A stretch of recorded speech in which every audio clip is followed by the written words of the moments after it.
because I want to start off with some announcements for everybody as you are getting yourselves together. So welcome. You know, if it's Wednesday, it is officially Blockchain Day, and you are here with the Black Blockchain Consultants. Welcome.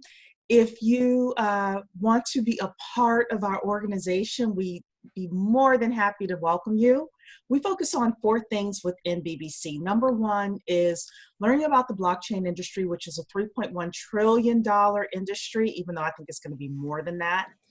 In terms of the blockchain jobs that are available to us, because we want more representation, blockchain businesses you can start, and you don't have to be a coder to start a lot of these businesses. We talk about businesses where you don't need coding experience.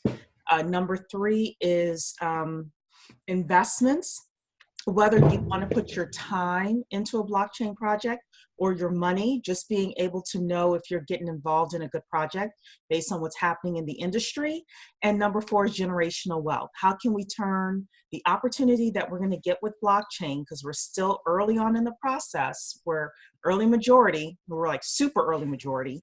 How do we take that, flip it, make money from it, and then put it into things that will get us generational wealth? So again, if you want to belong to Black Blockchain Consultants, where we have deeper conversations than just our blockchain chats, you can join us. Go to blackblockchainconsultants.com, click on the membership, and it'll tell you the benefits, and it's $100 a year, so we make it very affordable for everybody. Number 2, this is a BBC only, member only benefit. On Thursday, November 7th at 2 p.m. Eastern Standard Time, we're having a panel come on to talk about how to raise money as a Black tech founder. Through extended family, I am related to a woman who raised $5 million for the Black Angel Tech Fund. And it was specifically for Black entrepreneurs that was looking to raise money. The problem that she ran into was that a lot of us as Black entrepreneurs don't know how to ask appropriately for investment capital. So this is one of those behind the scenes where she tells us all the things that she had to help other entrepreneurs do in order to set themselves up. It is, again, BBC members only. So if you want to become a BBC member, this could be a great reason to do so. If you're already a BBC member, check your email, because you should have started receiving the link for that. Number 3, Eric is here to talk about our 21st Century Fundraising virtual conference. Just like really quickly in a minute, tell everybody what's going to be happening and how they can find out more. No, it's going to be an incredible conference. December the 4th, we're going to discuss tokenization of assets, opportunity zones, crowdfunding, basically raising capital in the 21st century, and how all of those things intersect with one another. And yeah, we have some amazing platforms, speakers, influencers in the space, and I'm just really excited for everyone to participate. Yeah, so if you're on our email list, then you should see the link. We have our Eventbrite up. If you're not on our email list, you can email me at info@blackblockchainconsultants.com. Say you want an invitation to that 21st Century Fundraising virtual conference we're having, so you can just listen to it at your desk or hear the replay, and we'll send you that link for that. Finally, 2020 Atlanta is happening February 16th and 17th. All of us officers have reached out to all the members just to ask if you guys are coming, just so that we know how many seats we need to offer to the public. We have Krista McFarlane, who is the CEO of Patientory, really big name in blockchain, raised $20 million for her blockchain project. She's going to be our keynote. We're tokenizing a piece of Black art. We're having deeper discussions about how we can be owners in the tokenization part of blockchain, as well as just other things we can do in terms of being owners. And we're having our industry roundtables, healthcare, HR, education, all sorts of industry roundtables. So it's going to be a great time. Please ask your bosses for time off now. That is going to be February 16th and 17th, 2020. And if you need more information on that, email me at info@blackblockchainconsultants.com. I'll make sure to get you the Eventbrite link. So with that, Talisha, do you have any announcements before I get started with our great interview? Just jump right on in. Okay, then. So, everybody, I want to welcome the professor. I'm going to call him here. He is a professor with Johns Hopkins University here in the Baltimore area. This is Professor Jim Liew. He is a PhD. And I have his LinkedIn page in front of me here so I can read this really quickly. So he has a couple of things going on. Number one is he is an associate professor in finance for Johns Hopkins University. He teaches courses on cryptos and blockchain, big data and machine learning, artificial intelligence, entrepreneurial finance. So he teaches a lot of the things that we're interested in. He also has his own consulting company called, is it SOCAT? Did I say that right? SOCAT. And they're award-winning, world-class machine learning, AI, and blockchain product service provider. They serve government agencies, institutional investors, hedge funds, academic institutions, and select startups. He has an impeccable resume here. He also works with the State Department as a part of the U.S. Speaker Program for Emerging Technologies in Artificial Intelligence, Machine Learning, and Blockchain. And I didn't print the educational pieces of it, but I guess it doesn't matter. Tell us all about that. So just to give you an overview, Professor, I have three big things that I would love for us to cover tonight. The first is how all of these technologies intertwine. What's happening with all of these technologies? Because even though we are Black blockchain consultants, we do recognize that blockchain is going to interact with these new techs as well. So that's the first thing. The second thing is you did a great presentation and discussion when I was on the panel with you about how Baltimore as a city could position itself within new technology. Now, we're in all sorts of other cities, but we love to talk about, from a city point of view, some of the things that we can do in our cities in order to bring more tech jobs to our cities.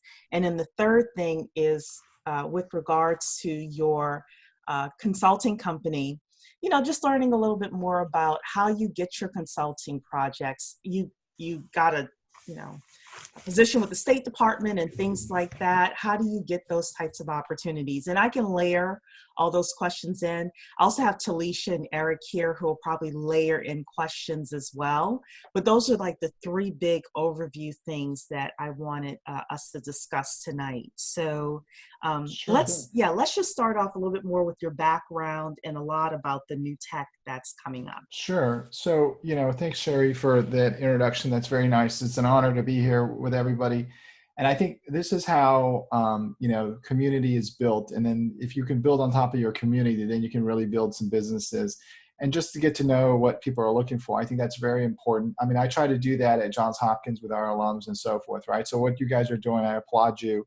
Just keep doing what you're doing. I'll tell you a little bit of my story, how I got into blockchains. And it was actually through a student, all right? So, I mean, I'm going to show you all the stuff that I've done, but the reality is, if I didn't meet a student who was actually really interested in Bitcoins, I wouldn't be here and I wouldn't know what I know, right? So this student of mine, he works at the Maryland Pension Fund now. So he allocates large state money to different types of funds. His name is Labar Hewitt. We wrote a paper together because, first of all, he's the one who got me started in Bitcoins and cryptocurrency. So I have a lot to thank to him. So the whole point is that I think it's important to understand this industry moves pretty quickly. And in the last week, the Chinese Prime Minister said that China was going to really, really dig into blockchains and try to be a real leader in this technology, right? And so what that's doing is putting a lot of pressure on everyone to try to move into blockchain. So the fact that you know the basics of blockchains puts you ahead.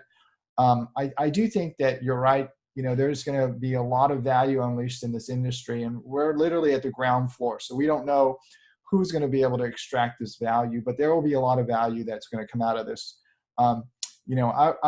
My small consulting company, SOCAT, we are kind of riding on this whole technology wave. So whether it's machine learning and AI and also blockchains, the wind is at our back, and we go out and we try to find consulting, deals. And, I have access to some engineers from Johns Hopkins or alums, and I try to build things, depending on what the consultants want. But the company that I have is actually named after my two daughters. So this is us in Baltimore, Catherine and Sophie. Very cute.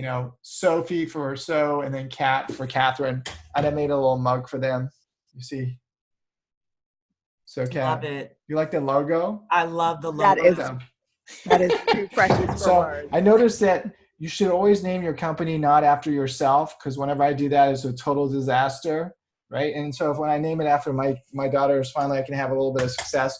But, we go out and we talk to corporations, we talk to government, any organization that has a lot of data and is doing sort of old processes. So if you go out and you're consulting and you're trying to find some businesses to win, some business from, as long as they're using paper, I think that's perfect. You just should say with a straight face, I can help you. Your paper process, I can make it much more efficient. So I'm going to drive down your expenses and costs, and I'm going to drive up revenues, because by the time I'm done, I'm going to show you how you can improve your model, your business model, and disrupt your whole industry, right? So, right now, I would suspect if you had anybody who is younger, just like I found a student teach me about blockchains and Bitcoins, you'll see something kind of fun. This is my mining. These are my GPUs, and this was my miner back here. You see this? It's all taken apart. You see that? Yeah. So these GPUs would literally sit inside of here, and I would mine Ethereum. And that used to be profitable. And how did I figure all this out? I'm a finance professor. I'm not an engineer. So I hired a high school student to literally build that for me. That's actually smart. Yeah. So if you have any, cousins or, young people, first thing you do is just grab their mobile phone and say, hey, do you have Coinbase on there? And if they say yes, say, okay, I got to talk to you, right? What do you trade? What do you like trading? Do you know how to mine, right? Because the younger generation, especially the tech savvy folks, they know a ton. And they're literally reading, Reddit posts all day long and so forth. So I found a high school student, and, he was looking for an internship. I said, what do you want to do? And he said, I want to really do this mining. I said, what's that? He said, oh, you have to buy these GPUs. And he said, I can build a miner for you. I'll have one. I said, okay, fine. So I said, build me a miner. I want to learn what it is. So he started teaching me all these things, and it's actually a pretty good investment to, and also it's fun to work with some of these younger folks, because they have a real passion for this stuff, right? And that's going to be the generations that's going to use a lot of this stuff. So, Coinbase is a popular app. I have Coinbase. I put a little bit of money on there, not because I think I'm going to get rich off of Coinbase, but I want to learn where the business is at what stage it's at. I know right now that nobody wants to hold their public and private keys. That's too much for an average consumer, right? So Coinbase takes that away, and that's why it's popular. There are other apps out there, and so usability in this space is very important, right? So blockchains, I think it gets complicated only because people are talking about different things, right? So there's the blockchain, the database, right? This is the append-only database, right? So I could say, hey, let's talk about blockchains, and we're talking about the database. There's also blockchains when I talk about all the software and the algorithms, right?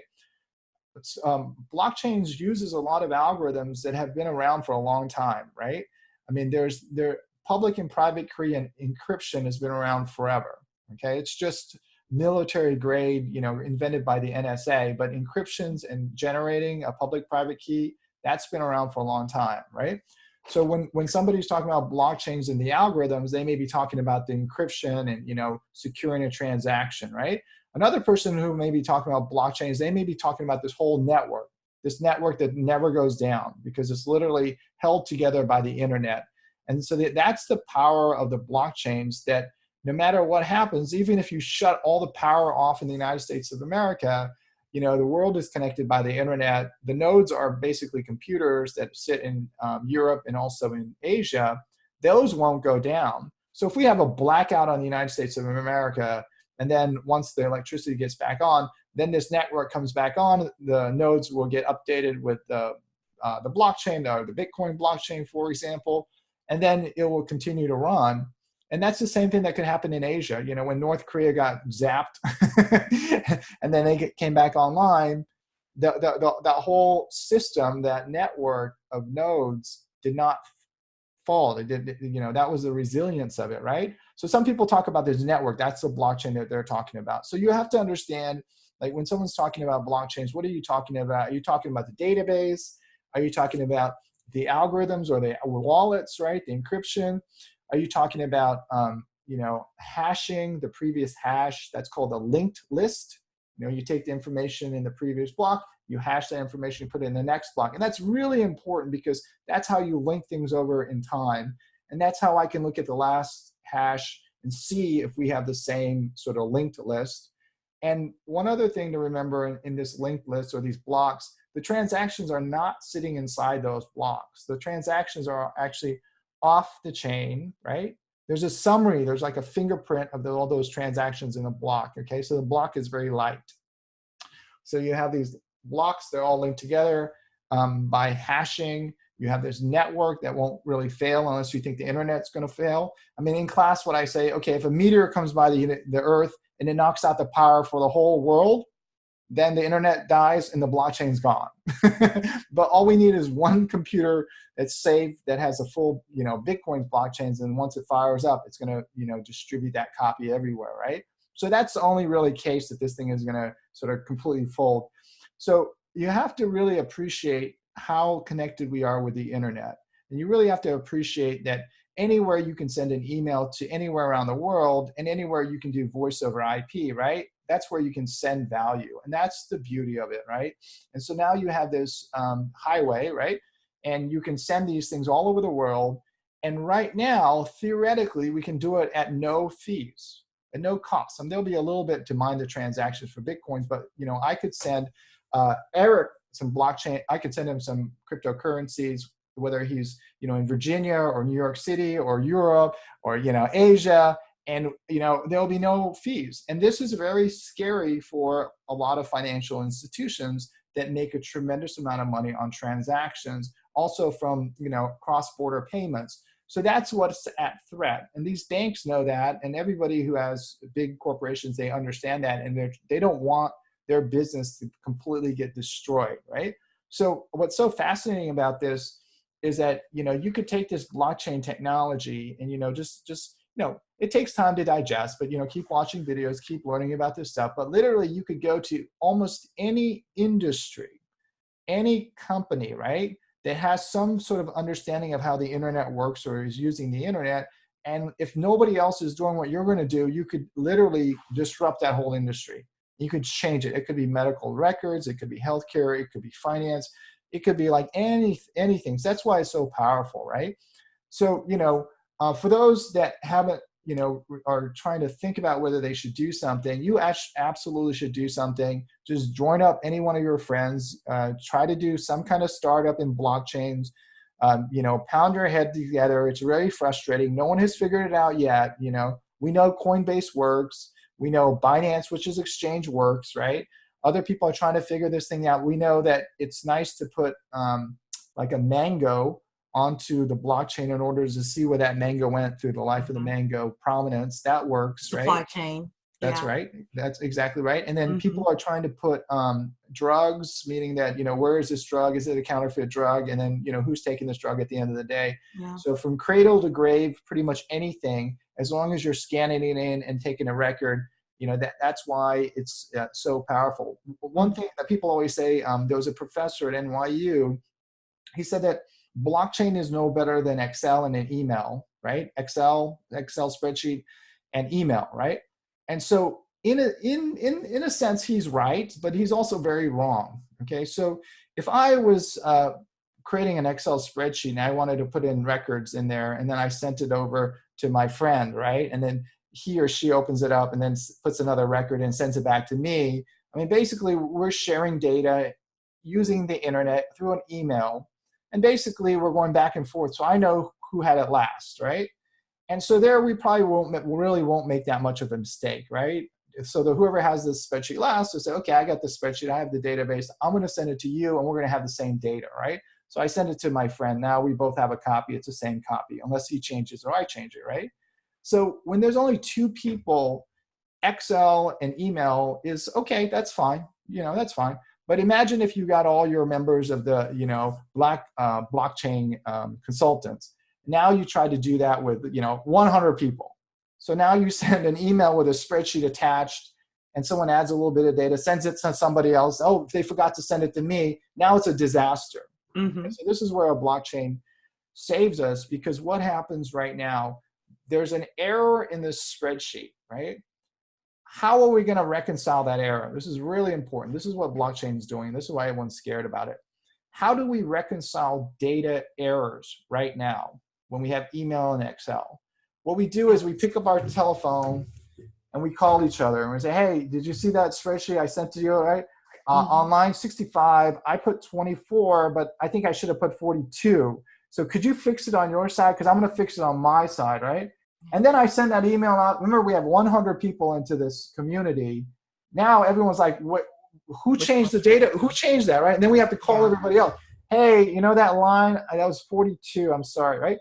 So this data entry error that human beings make, we reconcile that with another human being, usually on the phone, and that is a lot of energy spent, okay? So that's exactly what a blockchain is doing. Suppose that we put it in a blockchain, it's only append only, everybody has a copy. As soon as anyone puts something in, the blockchain is, the database is increasing, everyone sees it, it's replicated all over the place, right? Now we don't make any more data errors, right? So now we're like, hey, was that 42? I don't know, look at your data set. Okay, yeah, it's 42, what do you have for? Okay, fine. Nobody will make that error anymore, and there will no longer be this need for human reconciliation of data. Human beings are not very good at entering data, and we're really bad at reconciling data, but we are the ones who are doing this, so we're wasting a lot of time. And so you're seeing that actually right now, because just recently, even this week, I think the people down in DC are moving because of what China is doing. Basically, the SEC gave this company a no action letter. So what that means is PAXOS, Paxos, I don't even know how you pronounce it. Basically, they're putting in trade reconciliations on the blockchain. So on Wall Street, if some people are from Wall Street, there's a lot of trading of stocks and bonds, and you have to reconcile every trade. And so at the end of the day, there's a whole department of people, mid-office, back office. They're looking at all the trades that occurred on Wall Street, and they're trying to figure out if those trades were okay. Sometimes the trade breaks. So if I'm trading with, I'm Morgan Stanley, I'm trading with Goldman Sachs, and I buy 100 shares of IBM, they wrote it down as 200 shares. Then we have to, the people in the back office call each other. They reconcile this human error in the trade, right? And so basically what happened just this week, the SEC said, you know what, you're going to try to do that little pilot to reconciling trades. And the two banks that are doing it is Credit Suisse and SocGen. Okay, these are pretty big banks. And they're going to reconcile trades, because basically what they're going to put everything on the blockchain, right? And this is going to disrupt all the mid-office, back-office people if it works, okay? Because basically there won't be any more trade breaks. And what's so amazing about what they're trying to do, and the SEC is actually letting them do this, is that they are taking a particular market, so it's called T+2, so you trade and then you have to reconcile within 2 days. They're going to make that T+0. They want to make it T+0. So they're going to change the way that we trade stocks and reconcile stocks using the blockchain. In particular, they are going to make sure that everybody has the same database, that they can see it, so they don't have to call each other and reconcile data entry errors with human beings. So I think that they're going to have success. We'll see what happens, right? I think that what you should think about is, where is there a lot of data that's passed around by human beings, that human beings make an error, and then we try to reconcile it with another human being. And so anywhere you see that, you can absolutely use a blockchain. Okay. So I want to interrupt you with a couple of things, because you said a lot. So Talisha and I had a conversation. Talisha, I don't know if you're still available. Yes, ma'am, But I'm here. so the government has been doing a lot of these beta tests within the blockchain platform. And Talisha knows the one that was being done by the Health and Human Services a lot more than I do. But we're starting to see. I think the U.S. government has been on this for a while, but now we've got a very competitive president, and this is not to be political. It just is. We've got a competitive president, and we've got Asia that's really kind of taken the ball, and they're so far ahead of us that now people are really starting to take it seriously. And then the second thing that I see is the banks a couple of years ago started really investing a lot of money in the infrastructure of blockchain, whether it was investment bankers or JP Morgan Chase, or they've got entire divisions now for not just Bitcoin, but blockchain as well. So they're turning from seeing it as a threat to seeing it as, okay, we've got to get on board with this. Both the government, sorry, I'm gonna let Talisha talk. The government and the banks, as well as other industries as well. But those are the two that we've been studying a lot. Talisha? Yes, the HSS came up with a pilot project for specifically the purpose of procurement. And it was really a test project. It was really to just parallel their system. They weren't interrupting any of the data source, and it found that it saved over $7 million in its first run. So they were highly successful in leveraging their own information. So they were looking at the information that they had already collected through their other internal databases that they had, some of the things that they had, just, email lists, I guess procurement assessments and all those kind of things. And they just kept that, but they utilized it in a different way and put that information on the blockchain, which expedited the whole process, made definitely sure that the errors of just duplication, people, buying the same thing over and over, or again, price quotes that were incorrect the first time and just kind of went on and on and on. So that's another great example of just what you were talking about, that data reconciliation.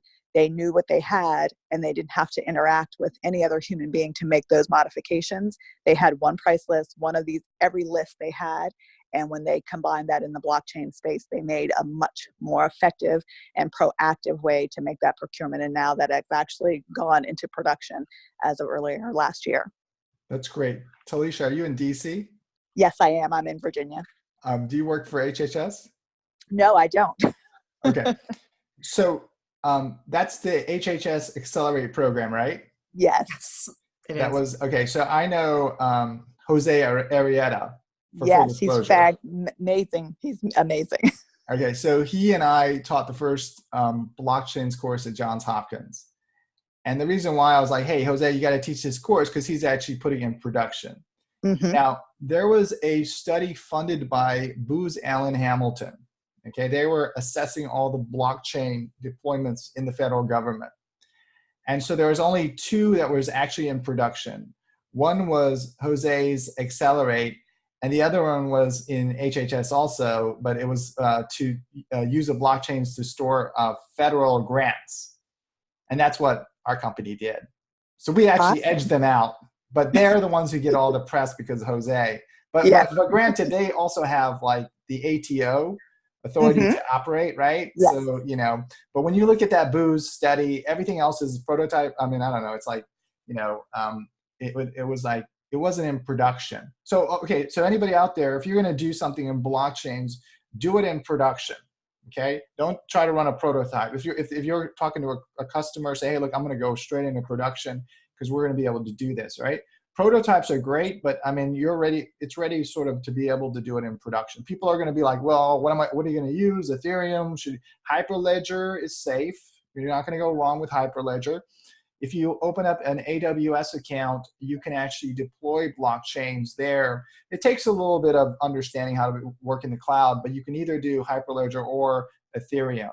We favor Hyperledger now because most of the blockchain deployments are permissioned, meaning that you ask people to join, right? That's a little bit safer than allowing anyone anywhere in the world to join who has access to the internet, right? That's called sort of a permissionless or open blockchain. Yeah. So I'm a soothsayer. I said that like a year and a half ago when we first started this. I'm like, I don't see enterprises doing the permissionless blockchain. Exactly. I So just, yeah. So not yet, but whoever can figure out how to do, so there's only two successful blockchains, well, arguably, that are open. That's Bitcoins and Ethereum. Okay, those are the ones that are both open, right? yeah, but those aren't really enterprise is my whole thing. So when you start going to, so my theory was you start going to the Fortune 1000 companies and saying, hey, we're going to put it on open source, permissionless blockchains. What do you think? And I don't know. Talisha and I have had these battles back and forth a little bit. I agree with you guys right now. So where we're at is you want to do a permissioned blockchain at the enterprise level. Mm-hmm. However, whoever can figure out how to use an open blockchain that anyone can enter, that's where you're going to make like $1 trillion. Okay, Mm-hmm. If you want to shoot the lights out, it's really hard to do, and nobody's figured it out yet, right? And there are a lot of smart people around the world trying to figure it out. Mm-hmm. But if you want to knock the lights out, then try to understand how to use that permission. Because remember, the internet is anyone can join, right? Mm-hmm. The internet, you can send Gmail or email anywhere. So that's the real like pot of gold that nobody has figured out yet. Okay, so that's where if you hit that and it works, right? You can think of it kind of like WhatsApp, right? I mean, those guys charge $1 to use the app, right? If you can create how to make a blockchain, permissionless, and you let anyone in there and like literally just charge them $1, you'll retire so fast, right? Yeah. If people start coming in there.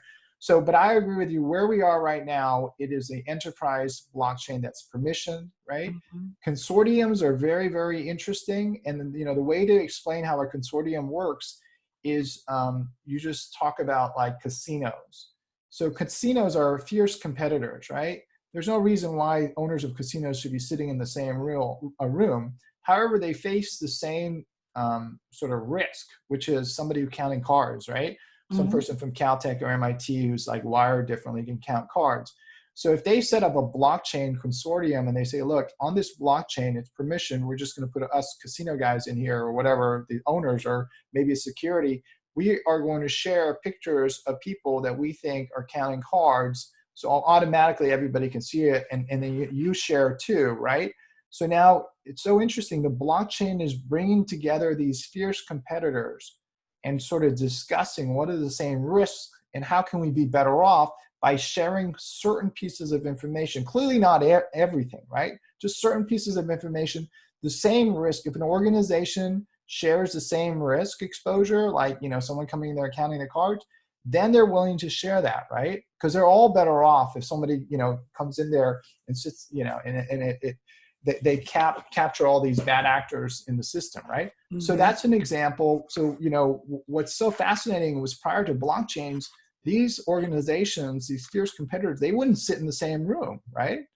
And so now you have this piece of technology where people are coming together.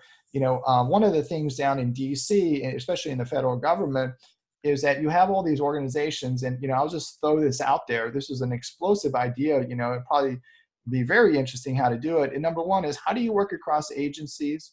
How do you share data? Okay, and the other thing is, how do you share the work that you paid for, which is the code and the software? Well, what you could do is set up a permission blockchain, put a node in each of these federal agencies and say, here's some of the data I'll share with you. You share some of the data with me. And I'll also show you how I'm creating these things because I'm going to share the code. And then, the code is going to replicate, and you can have the code too. And then you can customize the code. And basically, you're going to drive out a lot of, government contractors. But, it's a very disruptive way to share information, not only data, but also algorithms and code. Because Mm-hmm. whenever you create something for the government owns it. The Mm-hmm. government can literally share it with every single division if they wanted to, right? That's so they have a very strong sort of, Trump, I don't want to call it Trump card, but, they have a very strong position where they could, do these things. However, agencies, they don't like sharing data, right? Because there's fiefdoms, and there's usually legacy issues, and people come up with 100 reasons why they shouldn't do certain things together. It's a lot of bureaucracy in the government. It's a bureaucracy, but organizations that have data and have sort of a bureaucracy, that exists in the government, that exists on Wall Street, that exists everywhere, even at Johns Hopkins, right? We don't even share across certain divisions, right? But the more you can break down these barriers, share the data, and also build things on top of it, that's where you're going to unleash a lot of opportunities. And I mean, honestly, I've been teaching for about 7 years. In the last 2 or 3 years, it's been very exciting, and we're going to have to rewrite all the finance textbooks, right? If you talked to me 4 years ago, we would have a boring corporate finance conversation, right? I wouldn't be all fired up for this. But only now, right, we're at the cusp of something really, really exciting. Because of China sort of putting their thumbs up, we're going to have to also sort of go full steam ahead. And I think the regulators are going to back off to see what happens. So yeah, they're going to need to. They actually had, I think it was last week or the week before, some the Black females in blockchain go up and we call it testify before Congress. Maureen Murat, who's a friend of BBC, Professor Liew, you know who she is. Yes. She was there, and some of the other people as well. So Eric, did you have a question before I go to mine? Yes, I do have a question. Okay, Professor Liew, I really got to ask you this. Just hearing your story and how you arrived at this place, like, what was the tipping point? I mean, you're obviously, you're an academic. Here it is you're being introduced to one of your students. You could have easily just, discounted it away. Kid, go sit back down. I don't want to hear what you got. Like what was the tipping point that you said, well, wait a minute, you actually are onto something. Let me dig into it. And I ask this because, as being people who are looking to partner and push mass adoption, is really good looking at. Really helpful finding out those trigger points where you can convince people.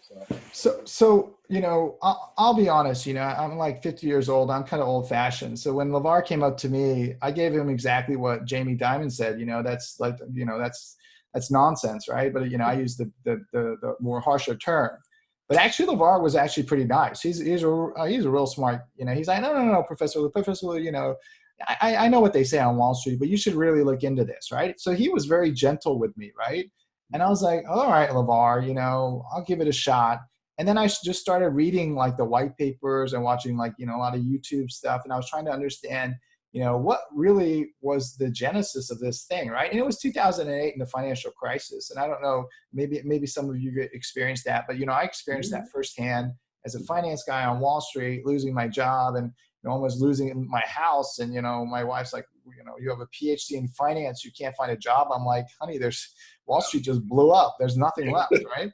And so, that was a pretty humbling experience. But nonetheless, I sort of saw firsthand, and most of you, maybe a lot of you guys have experienced some parts of that, the financial system is not as great as, we're supposed to be America. This is supposed to be, capitalist society and free markets. But at some point, free markets leaves us in a place that, it's not, greed is a motivating factor out there. And when an organization or company becomes greedy, they'll do things or, to increase the profitability that probably will hurt society. Like, I'll give you for example, right? The Amazon, like, stuff is like burning all over there, right? Mm-hmm. Or they're chopping it down or something, right? And if you want to generate more output, continue to do what you're doing, but, at the expense of, our future generations, right? But the point here is that, so LeVar was really nice to me. So now when I meet other people and I say, hey, you should look at the blockchains and Bitcoins, they give me the same attitude. Like when I said, hey, I told the people at Johns Hopkins, I said, I want to teach a Bitcoins and cryptocurrency and blockchain course. It's going to be awesome. Like, I got yelled at. They were like, no, we're business school. And I did the same thing. I was like, okay, I get it. I was there. I said the same stuff, right?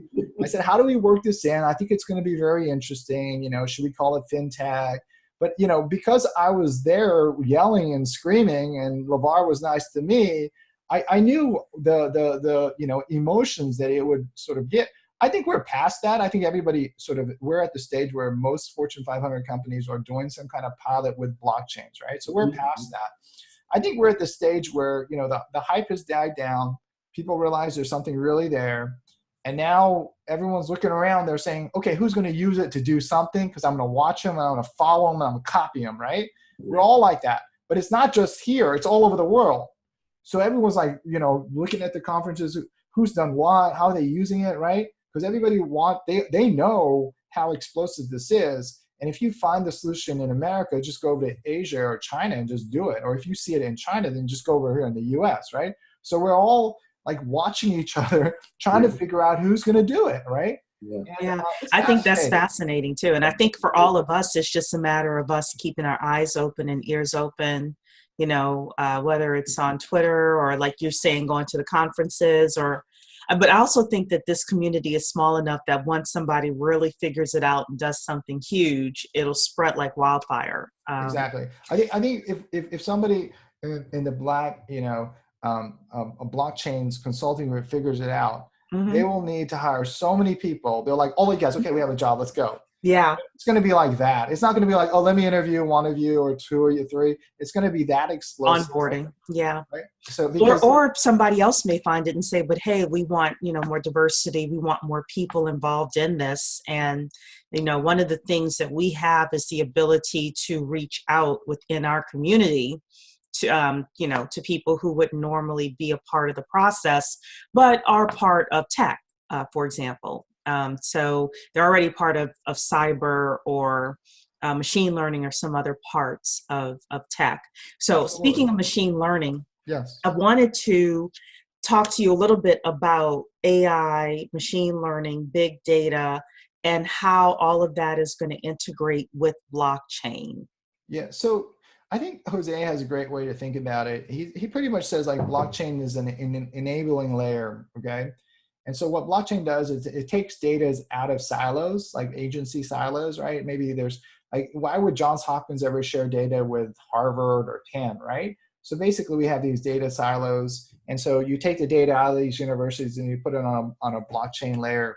And the AI stuff is sitting on the top because AI right now, you need data to fuel AI.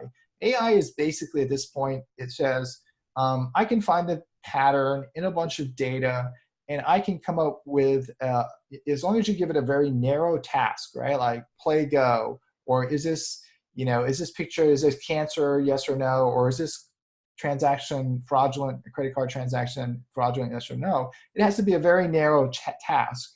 Or, can you make an appointment for my haircut, right? As long as the task is very narrow and you have data, the AI, the algorithms will find the relationship as good as the best human, if not better. Okay, that's where we're at right now. That's the reality. So any narrow task with enough data and enough computational power, we can sort of create something as good as a human being, if not, better. And so some people say, oh, but a computer can never be creative. Well, a computer is good enough, and the AI is good enough to create pictures that will fool us because, it'll like literally blend these famous people and a human being can't tell the difference. There's an AI that can create stories like news stories that a human being cannot discern whether it came from AI or not. And so, if you wanted to fire it up pro-Trump, you could flood the internet with those stories, or anti-Trump, you could flood the internet with those stories. Now, human beings can't tell the difference, if these stories are written by an AI or not. So that's a very powerful thing. It's also potentially dangerous, right? Yeah, I think it's really scary. It is scary, right? So OpenAI actually created the algorithm, and their whole mission is to democratize AI so no one gets so powerful. So they created this thing. It's called GPT-2. It's supposed to be, but they won't release the version that can do this. They released the really watered down version, right? So, we're there already, right? We have self-driving cars. I never thought that would happen. I have data on I do some machine learning AI research. And right now I have data on about 100 million cell phone, positions, latitude, longitude. It's anonymized, so I don't know whose cell phone I'm looking at, right? But literally, we can drop a pin down anywhere in the US. We dropped it on top of Under Armour and Nike stores, and we looked at the volume of foot traffic as proxied by mobile, and we literally linked that to pairs trading, which was kind of fun, But the point is, we will continue to generate a lot of data with our cell phone.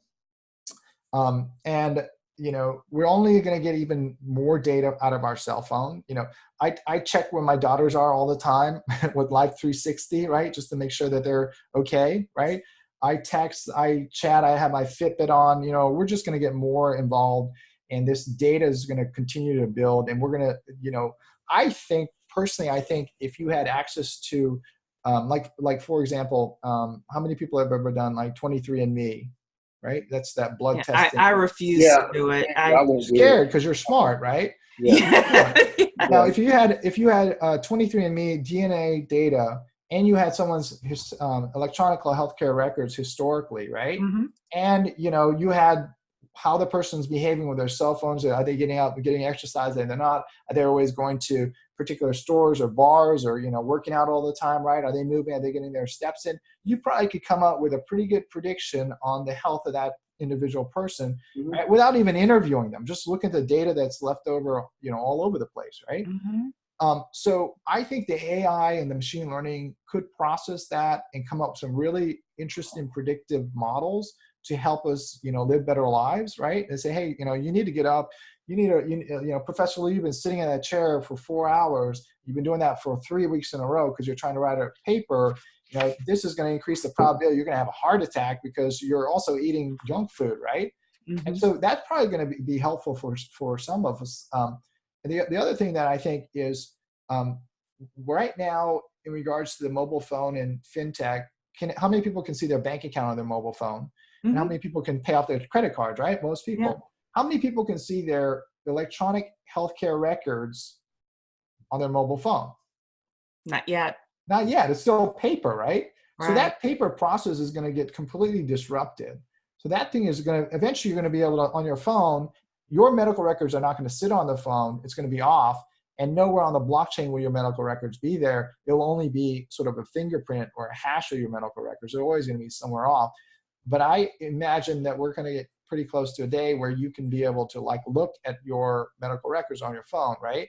So, I just had a couple of blood tests or whatever because I have high cholesterol, and I'm literally marking with pencil and paper on a piece of paper, watching my levels, right? But soon enough, this is all going to be on your cell phone, right? Which I think is going to be great. And it's going to be secured by the blockchain. It's going to be sitting in some kind of blockchain. And, it's going to, stuff like that. Everybody has a chance to do things like that. I think everybody has a chance to disrupt anything that has to do with paper. And I think that if I was consulting and I was talking to a lot of clients, I would concentrate on that. Those clients are doing things that I know there will be a gain, right? Just by reducing the paper process and bringing it into the cloud, you will get a gain. So the client will get a nice ROI. Mm-hmm. And then you say, hey, you want to try to use blockchains for some of this? And then talk about, can you do a consortium? Who else has the same risks that you have? Can you share data with them? And then I would try, what we try to do is we try to run as fast as possible to show them something of value, right? Because, new people, they're unproven, right? So you got to really, really prove yourself. And then, the pricing strategy is also important, right? In order to win the business, you just do whatever you can to win the business. But, smaller companies like, SafeCat, we can run fast and we can price ourselves competitively, right? Mm-hmm. Because you're small. Yeah. Small is actually good. I know there's, Jamie Dimon spends hundreds of millions of dollars on his data science team and trying to do blockchains inside JP Morgan, right? But, a team of 10 really smart people are really motivated. I think they will give a run for the money to, any investment bank, because there's a lot of other politics and all this other stuff that get involved, right, and legacy issues, right?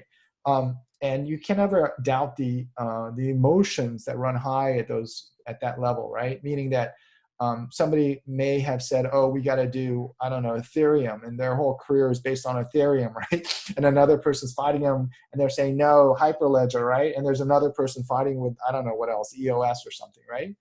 And, they're literally fighting each other. And then, a startup can say, oh, no, what makes the most sense? No, we're not going to do that. We're just going to do this, right? Right. The speed of movement in a startup is much better. I think the startups are going to be the ones who are going to disrupt in this space. I don't think it's going to. I agree. And we've been talking about that as well. We've talked about the fact that we want to join small teams. and then, have a piece of equity in those teams. Because my theory, and everybody knows this, that's here, has been listening to me long enough, is that these big companies are going to find the small companies that have breakthroughs and purchase them. That's the Exactly. game. That's the game we're going to see. They're going to get scared, and they'll just like, oh, we have all this cash, we'll buy you right now. If you show even a Amazon, little bit of growth.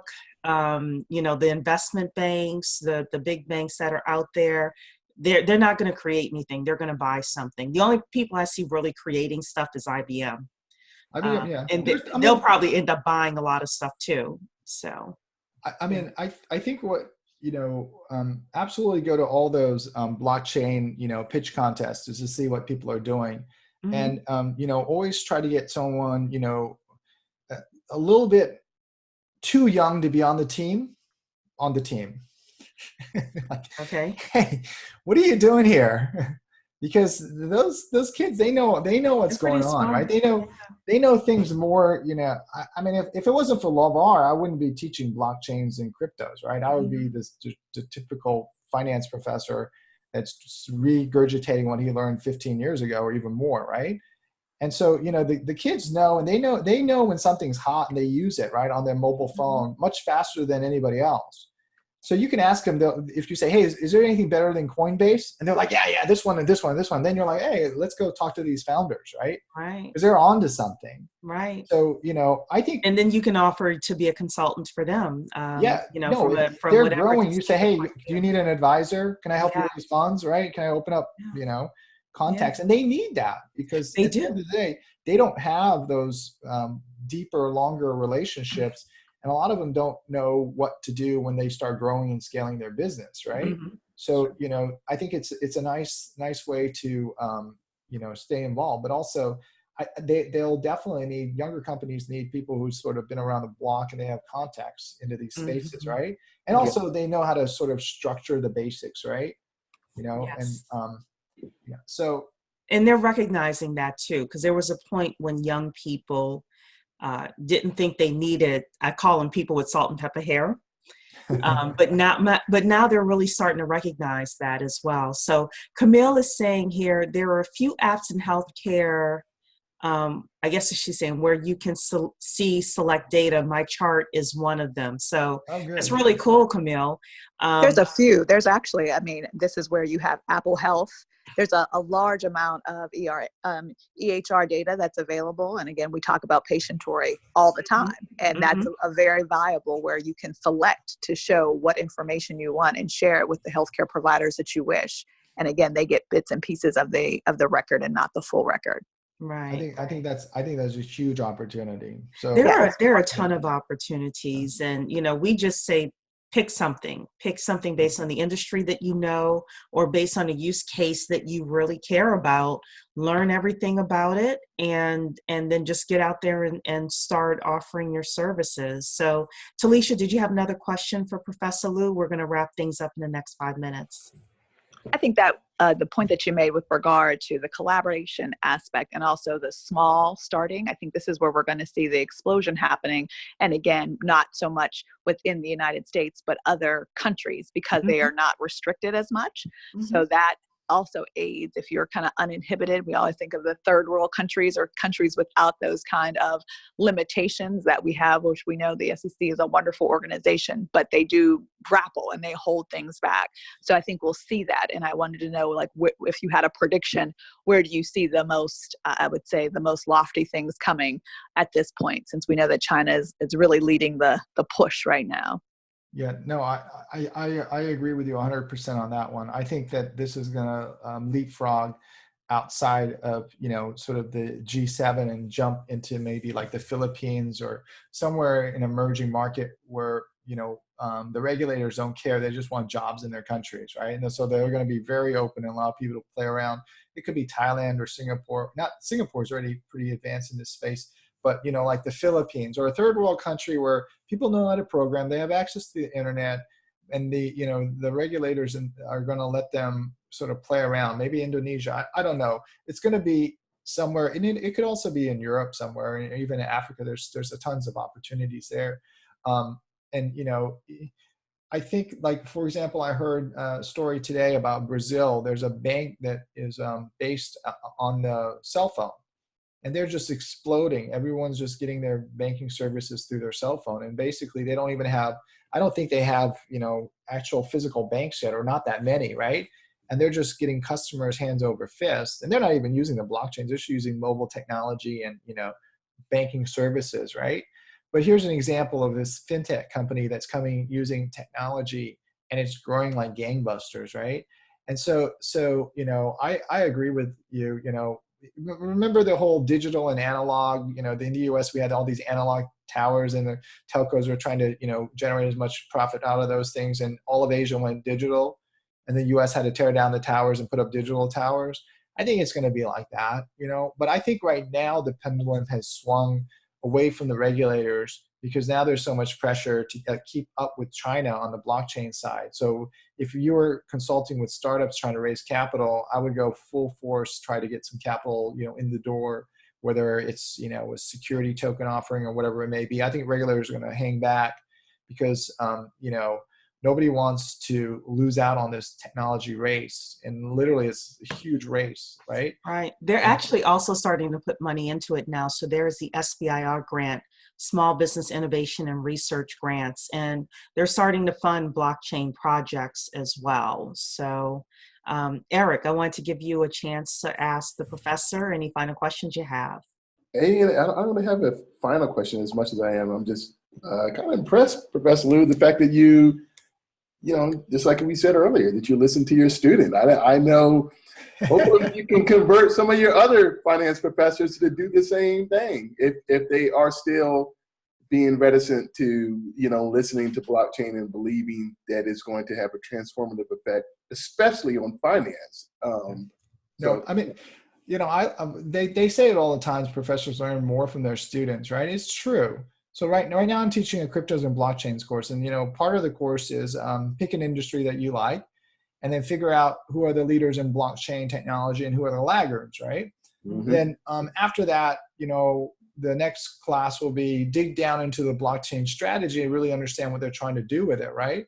And eventually at the very end, the final presentation is, okay, how are you going to disrupt that whole industry from what you heard? Now, suppose you're going to go in there, you're going to buy those companies at the bottom that aren't doing any blockchain, that are going to get disrupted. And now we put you in as CEO. You can do whatever you want, blockchain strategy, but you got to change your whole industry, right? And so, the students come up the learning curves because they're looking at the incumbents, and then they're thinking about what they should do. At the whole time, they're presenting to each other. So they're seeing different ideas from different industries, right?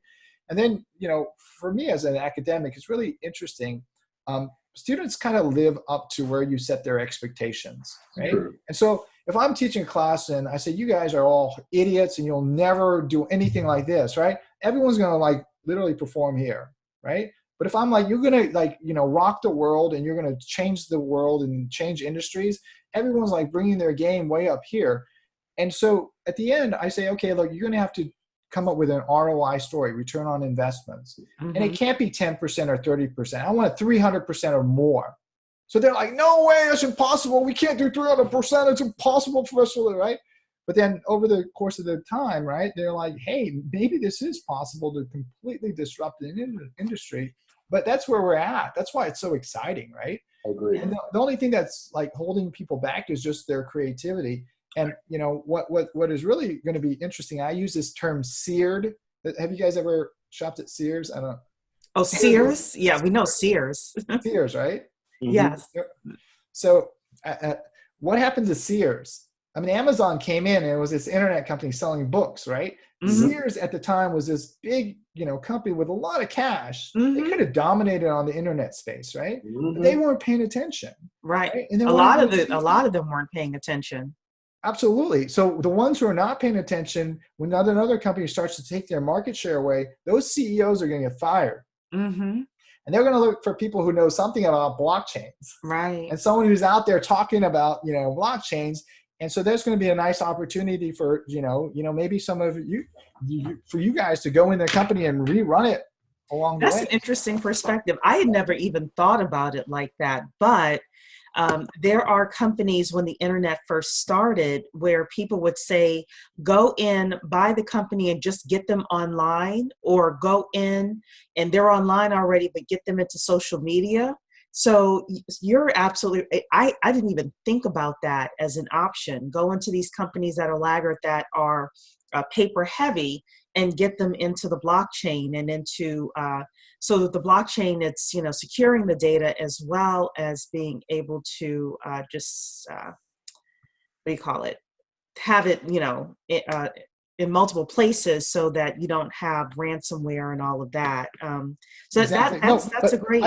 I think it's you could try to consult for Fortune 500, Fortune 100 companies, especially ones who are like just they're just missing out on the whole blockchain. They don't get it, right? Mm-hmm. The ones who have blockchains may hire some people to be consultants as a sounding board. Right. But the real benefit for your knowledge as you continue to acquire it is talking to people who don't have the blockchain knowledge, right? Mm-hmm. And so you could say, I saw this use case and this use case and this use case and this use case, and you guys are going to get seared.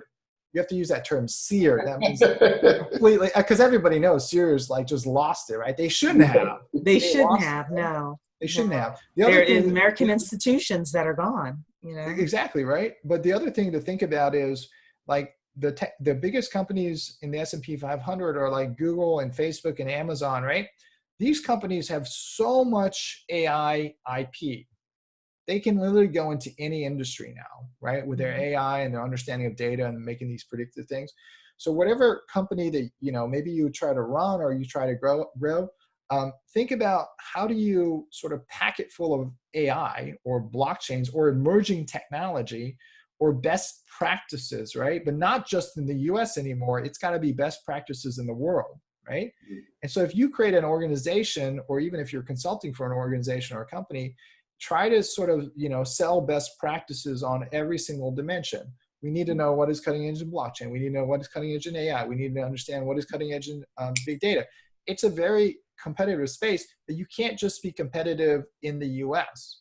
Because I think, China has a little bit of an edge in the AI game because they have access to data and the government doesn't care. It says, hey, you live in China, we're going to take pictures of you all day long, right? And you can't do anything about it. So us in the US, we have the best algos in the minds, but we don't have that free access to data that they have in Asia. So that puts China a little bit ahead of us, right? The other thing is, when China says we're going after something, right? The government is full force behind. Right? If our government, right, said, okay, we're going to do blockchains and we're going to dominate the world and no one's going to jail, right? What would happen? People would just, try crypto, anything. They would try different things, right? Some of them, the average startup business, I think, 9 out of 10 don't make it. It's not because people are frauds. It's just really hard, right?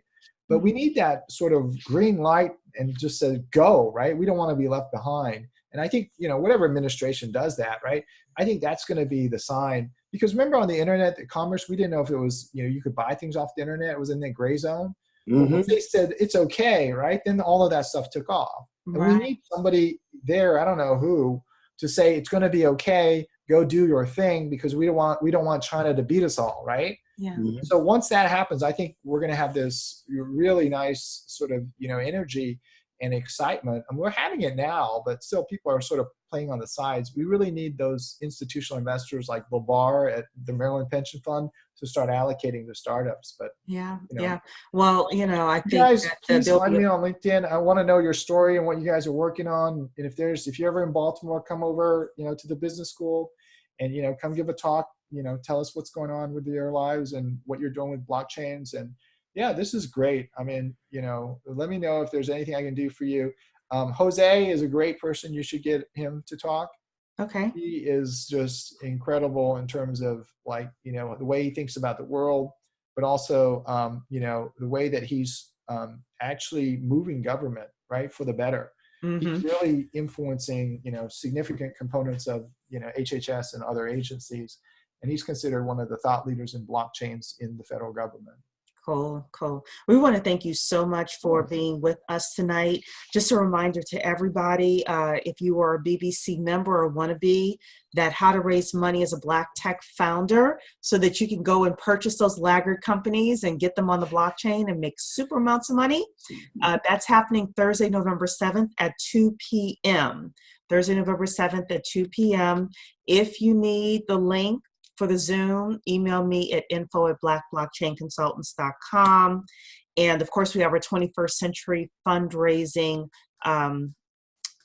virtual conference happening on Wednesday, December 4th. So Dr. Liew, thank you so much for being with us. Eric and Talisha, thank you so much for asking your questions and being a part of the conversation.